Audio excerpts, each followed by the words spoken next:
This is the book of Second Esdras, chapter 15, and verse 16. It says, "For there shall be sedition among men, invading one another. They shall not regard their kings nor their princes, and of course their actions stand in power." Shalom. First and foremost, I'd like to give all praises and glory and honor to Yahweh Ba'Hashem, Yahweh Shai Ba'Hashem, Makakadash, and the Heavenly Father. The true name is Yahweh, and His unbegotten Son, Ba'Hashem, and the name of Mashiach Kapshai. Those are their true names in the ancient Paleo Hebrew, Balash Wakadash Tongue, and I say Barakatham to the elders and apostles, wa Akim, wa Akwaf, and I say Shalom. And this is a title of the sit-down lesson of Second Esdras 15 verse 16. That's going to be the title of the sit-down lesson, so hopefully this will be edifying. And this is the book of Second Esdras, chapter 15 verse 16. It said, "For there shall be sedition among men, invading one another. They shall not regard their kings nor their princes, and of course their actions stand in power." Right, that's what we're seeing. We're seeing the increasing uptick of seditions among men, which we're seeing right now, which is going to come to full effect. And they're invading one another, which they're doing right now, but it's going to continue to increase.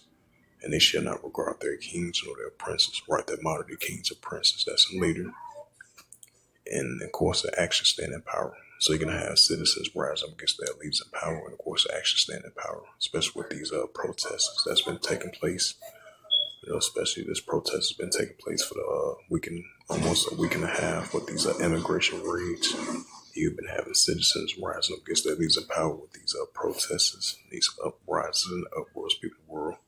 We're seeing what's taking place over there in Northern Ireland. Protests have been going on for the past couple of days. And then these protests over here in America that have been increasing. And we're seeing what took place over there in Minnesota earlier this morning. You had an individual was impersonated as a COP. He went inside two different locations, killed like two people and injured two others, and that's what we've been seeing. And these were two political figures. I believe they was lawmaker Democrats, and he had deleted both of them because I guess he got deterred by once the Democratic lawmakers opposed a bill, which is probably part of a health care bill to help out the immigrants. He got deterred by that. So this is probably a political stunt.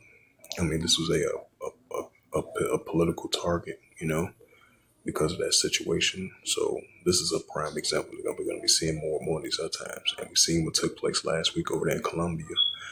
You had the individual was a 15-year-old was targeting potentially he might be a president runner up for president, which they're gonna have the elections up next year, 2026, and he almost the 15-year-old individual almost deleted the runner up for president. So these are examples that we're going to be seeing the citizens rise up against their leaders in power, and of course, actions stand in power, and they've been taken to a whole other level. And those are prime examples that I just mentioned. And they've been taking place here in the United States and around the world as well too. So we're definitely going to be seeing the increasing seditions and the uprisings and the uproars people in the world. Like it says in the book of Second Esdras 9 verse 3, and they shall not regard their kings nor their princes, and of course, actions stand in power, which we're seeing was only going to continue to increase. Just like it says in Luke 21 verse 25. So I'm bringing that out for edification as well too. This is the book of Luke 21 and verse 25. "And there shall be signs in the sun and the moon and the stars upon the earth, disgrace of nations with perplexity of one." Right, that's what we're seeing, increasing disgrace of nations with perplexity of one. So with that, hopefully this sit-down lesson was edifying of Second Esdras. Yep, Second Esdras 15 over 16, and that was the title of the sit-down lesson. So hopefully this sit-down lesson was edifying. And with that, I'd like to give all praises and glory and honor to Yahweh Ba'Hashem, Yahweh Shai Ba'Hashem Kakadash, and the Heavenly Father. The true name is Yahweh, and His unbegotten Son Ba'Hashem, and the name of Mashiach Kapshai. Those are their true names in the ancient Paleo Hebrew, Lashma Tongue. And I say Barakatham to the elders and apostles, wa Akim, wa Akwaf. Until next time, I will say Shalom.